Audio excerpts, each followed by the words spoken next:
Todd Carmichael is hard at work, focused on going to the end of the earth and fueled by a desire to see the largely unseen. It's just the beauty of seeing things that are uncut and unmolested. No fences, no roads crisscrossing, no wires, and just having the ability to look at one big expanse of land. And you only really find that in the most remote areas. Several years ago, while in one of Africa's most remote areas, he and his trekking partner, Jason DeCarteret, hatched a plan.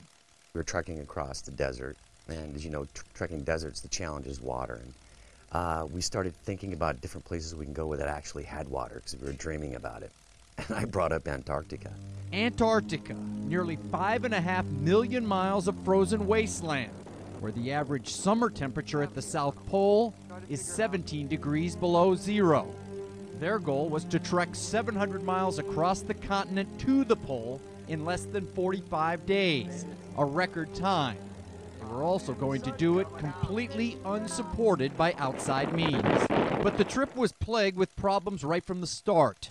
Jason tore his calf muscle on day 1. After trying to continue, he was finally evacuated on day 7, leaving Todd alone to battle the elements and his doubts. I was under no illusions about the challenge this would be. The fact is, more people have walked on the surface of the moon than have ever soloed across the Antarctic. None of them American, and no one my age, not 44. You could die just like anyone else. While Todd wondered about continuing, back home his wife, Philadelphia singer and songwriter Lauren Hart, was concerned but confident. All I'm thinking of are all those shows on TV where they're digging snow holes and how they stay alive. But I always felt comfortable with it. And soon, so did Todd. Despite pulling a 200-pound sled, he made incredible time. But just when things were looking good, the weather turned bad. So I thought, well, I'll get underway. It's going to be a low visibility day. I can deal with that, no problem. And by the end of that day, it was still snowing. And it snowed all the way through the night. And it snowed, well, end of the story, it snowed for 20 days nonstop. Despite its frozen landscape, Antarctica is technically a desert, typically receiving little or no snow during its brief summer season. But this year, the storm of the century and whiteout conditions ended Todd's push to the pole. Today's the day I realized that this is probably not possible. I gotta show you why. This is what I've been navigating in all day long.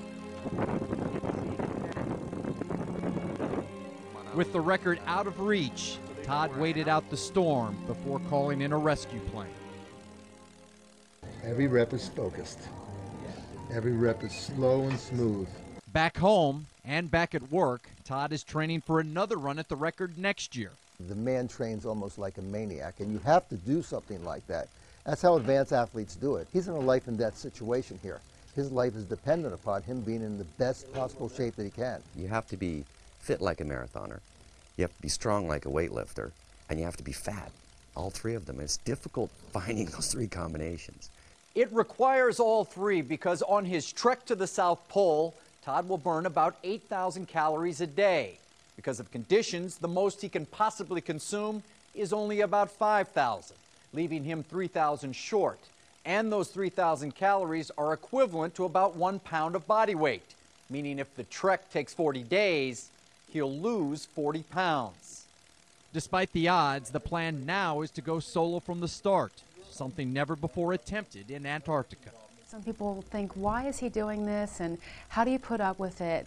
But he has this thirst to do this thing, and you can't put it into words. You just feel it, and you just need it, and you just want it. It's always in my mind. I mean, I could literally say that. It's in the forefront of my mind. Whether I'm working, watching a hockey game, or working out, it's just, I can see the ice, I see the horizon, I see exactly how I want to do it, and I'm really looking forward to doing that. Lance Crawford, Comcast Sportsnet.